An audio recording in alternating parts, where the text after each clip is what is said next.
बिस्मिल्लाहिर्रहमानिर्रहीम। रब्बिज़िदनी dear students, अस्सलाम वालेकुम। आज हम जिस टॉपिक पे बात कर रहे हैं that is binary logistic regression, और उसके ऊपर हमने अभी जो आउटपुट टेबल्स आते हैं उसके ऊपर हमने कमेंट करना है। तो सबसे पहला आउटपुट टेबल है केस प्रोसेसिंग समरी।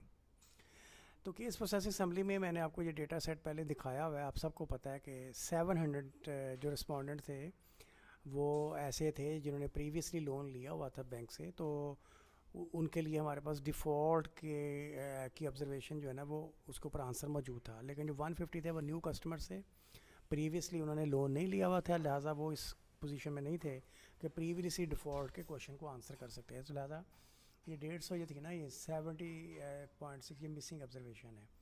तो ये 700 डिवाइडेड बाई 850 82.4% बनता है, और 150 डिवाइड बाई 850 जो है ना ये 17.6% बनता है। ठीक है। डिपेंडेंट वेरिएबल आपको मैंने बताया था कि हैविंग टू कैटेगरीज ओनली, ये देखें उसने यहाँ इंश्योर किया है कि हम आपका डायकोटमस ही है। तो नो, उसकी दो कैटेगरीज हैं, नो और येस। तो नो वालों को 0 हमने कोड किया था और येस को 1 कोड किया था। ब्लॉक 0 का मतलब है कि without taking advantage of the predictors. अगर आपके पास देखें जो ओवरऑल परसेंटेज आ रही है वो 73.9 आ रही है। ठीक है। इसमें देखें जो प्रोडिक्ट आपको पता है कि नो वाले 517 लोग थे 700 में से, और 183 येस वाले थे। 517 डिफ़ॉल्ट नहीं किया था, 183 में डिफ़ॉल्ट किया था। ठीक है। हाँ।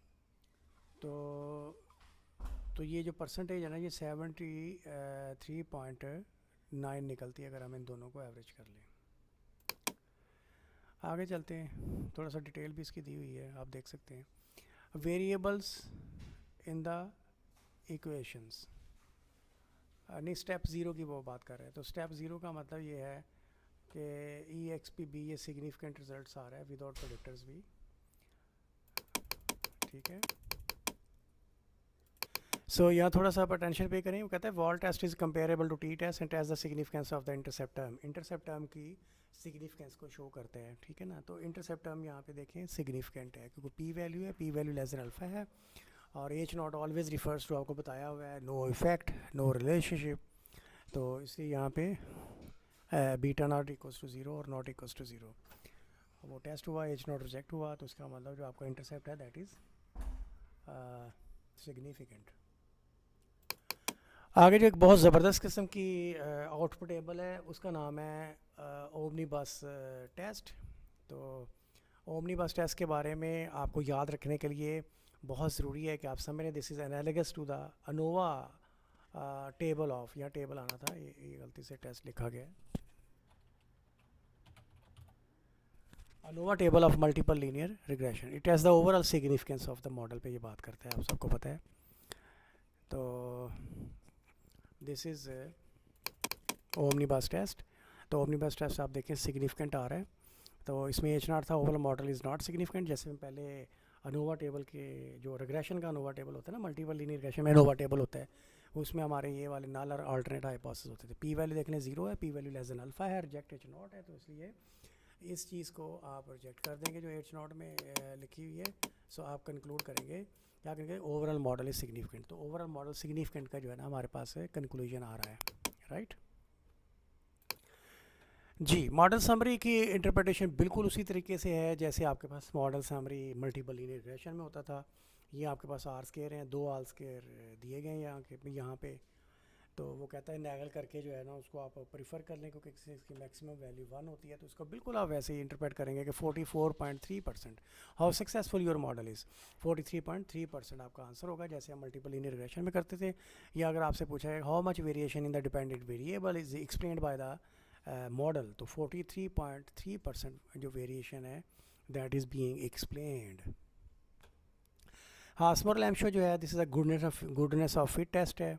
और आप सबको पता है कि गुडनेस ऑफ फिट टेस्ट जो होता है उसमें जो डिज़ायरेबल होता है वो इनसिग्निफिकेंट रिजल्ट डिज़ायरेबल होता है। तो ये हमारा इनसिग्निफिकेंट रिजल्ट आ रहा है, इसका मतलब ये गुडनेस ऑफ फिट जो है ना ये यहाँ पे एग्जिबिट हो रहा है।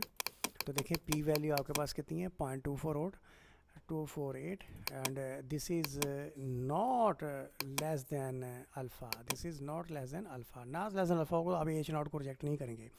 एच नॉट आपका होता क्या है, एच नॉट होता है द फिट इज़ गुड और एच वन होता है the fit is not good. तो हम एच नॉट को रिजेक्ट नहीं करेंगे, लिहाजा हमने क्या कंक्लूड किया, द फिट इज़ गुड। ठीक है, तो फिट गुड होना आपकी मॉडल की एक तरह से सक्सेस है। तो आगे हम देखते हैं। अब फिट है, ये जो हॉस्पर लैम्पशो के बाद है ना, जो फौरी तौर पे ये फॉलो एक होता है कॉन्टीजेंसी टेबल इसमें आता है। ठीक है, तो इसमें देखें एक्सपर्ट और expected values, goodness of fit उसी वक्त आता है जब observe values are closer to the expected values. तो जिसमें इसमें नैरो डिफरेंस आपको नज़र आ रहा है, इसका मतलब द फिट इज़ गुड और दैट इज़ वाई के हमारा एच नॉट जो है वो रिजेक्ट नहीं हो सका था। राइट, हाँ, तो ये वाला जो टेबल है ना, इसमें ऑब्जर्व और expected are closer to each other है, ये आपका ऊपर हॉस्पर लैम्पशो का रिजल्ट है, उसको सेकंड करता है एक्चुअली।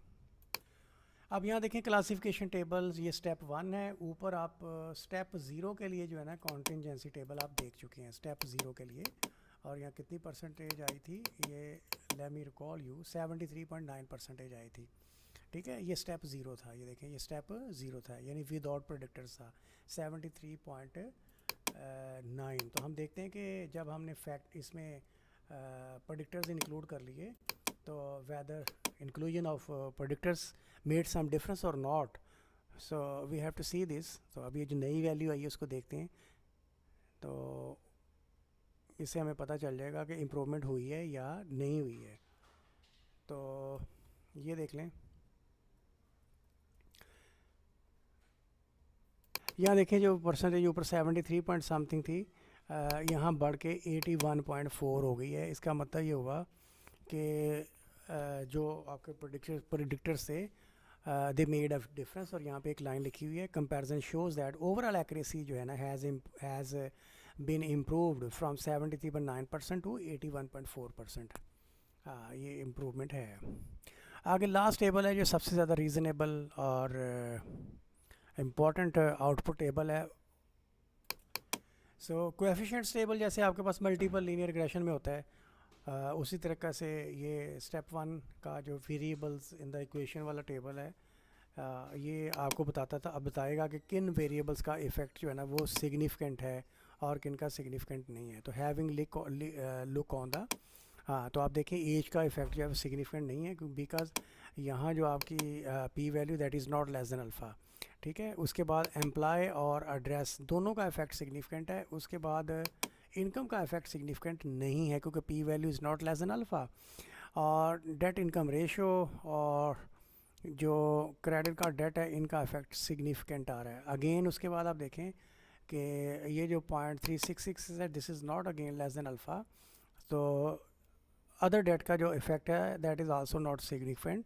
लेकिन इंटरसेप्ट जो है, इंटरसेप्ट इज़ सिग्निफिकेंट, जब पहले भी हमने देखा था इंटरसेप्ट जो है वो सिग्निफिकेंट है। राइट,